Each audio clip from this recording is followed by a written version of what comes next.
brain tumor, I don't know what I'm gonna do. Don't have a brain tumor. He didn't say you had a brain tumor. No, naturally, they're not gonna tell you because, well, you know, sometimes the weaker ones will panic if you tell them. But not you. Oh, God. You're a buzzing. Is there a buzzing? Mickey, come on, we got a show to do. I got the classic symptoms of a brain tumor. 2 months ago, you thought you had a malignant melanoma. Naturally, the sudden appearance of a black spot on my back. It was on your shirt. How was I to know? Everyone was pointing back. Joy of joys, Mr. Corman, you've joined us yet again. And what imaginary disease is ailing you this time, my good man? This time he thinks he has the Yaba virus. Your hair got longer, and I don't appreciate your tone. Last month, you thought you had familial Mediterranean fever. I was at my friend Kelly Papadopoulos' wedding, okay? I share a glass of ouzo with this guy named Janos. 20 minutes later, I'm in a cab. I gotta ask the guy to pull over because I'm gonna explode in some guy's rose garden. Now, what would you think? Same thing I think right now. That you got yourself a bad case of the wish you were six. Yeah, well, I read the symptoms on the internet, okay? After all, I have Yaba. It's complicated. Outrageous! A blatant disregard for human frailty. What must the poor invalid do to get medical attention around here? For God's sake, hurry! Can't you see you're about to expire? Are we Sir, what seems to be the problem? Apart from my being forced to wait in blizzard-like conditions for someone to retrieve my diseased corpus from the taxi while the meter continued to run. Upper 40s. Could someone take care of the taxi driver? He's owed $10.35 minus tip.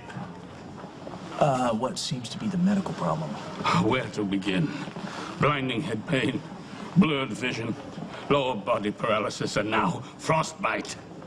Okay, sir, how many fingers am I holding up? I can't even make out how many doctors are in front of me. Are there 3 or 4 of you? There's 2. Better summon a few more. I suspect my myriad of grievances will provide insights for medical journals for years to come. Yeah. You're in good hands, Mr. Hoffman. Theo Hoffman. Mr. Hoffman, this is Dr. Weber. He is the chief of staff here, and this is Dr. Drake. He's one of the best neurologists in the country. We can only pray I'm not too far gone for assistance of any sort, given that I'm under assault from an advanced glioblastoma in my frontal lobe. Sir, when were you diagnosed? I'm here to be diagnosed. Have you any intention of upholding the Hippocratic Oath, or should I just sit here quietly and die? It's a self-diagnosed brain tumor. Why don't you save yourself the trouble, and I'll call psych, have them handle it. Mr. Hoffman is complaining of head pain and blurred vision. If we send him up to psych without an evaluation, they're going to send him right back down. Dr. Garrett? All right, Mr. Hoffman, just walk over and take a seat, and I'll get back to you as soon as your test results are in. You call that an exam? What's next? I wait another several hours for you to apply leeches to bleed out the ill humor? Not enough leeches in the world. We'll run more tests if necessary, all right? Why bother? I'll simply shuffle off this mortal coil. At the pace you people work around here, my remains will be discovered sometime in January. That's a position. All the flooded fields, it's the only direction they can approach from. Yeah. You gonna be all right? Yeah.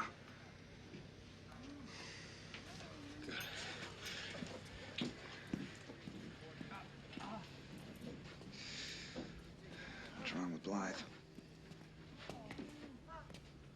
Well, nothing. Except he can't see. You can't see? So he says.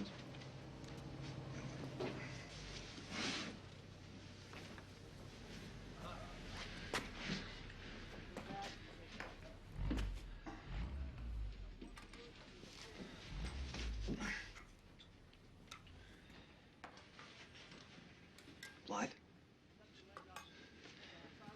It's Lieutenant Winters. What happened? I don't know, sir. But things, they just kind of went black on me. Well, you can't see? I think, sir. I can't see a thing. Well, you just take it easy, Blythe. I'm gonna get you out of here. Get you back to England. It's gonna be okay. Sir, I didn't want to let anyone down. Just take it easy. Okay, son.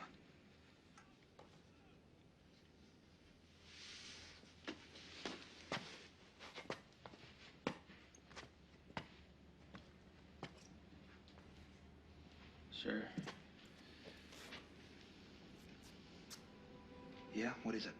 thank you, sir. I'm okay. Yeah, I'm okay. I'm okay. I think I'm okay. You can see? I don't know what happened. I think I'm okay. All right. Well, stay here a little while longer and make sure. And then you can report back to your platoon.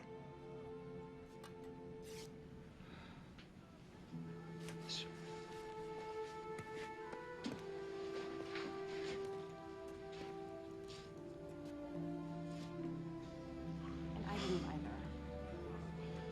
Don't you think that maybe the pain could all be in his head? Last week, we were all watching TV, and he was in too much pain to get up and use the bathroom.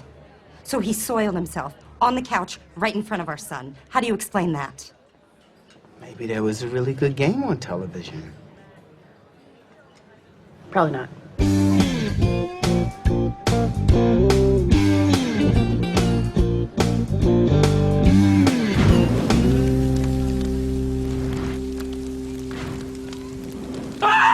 My screenplay!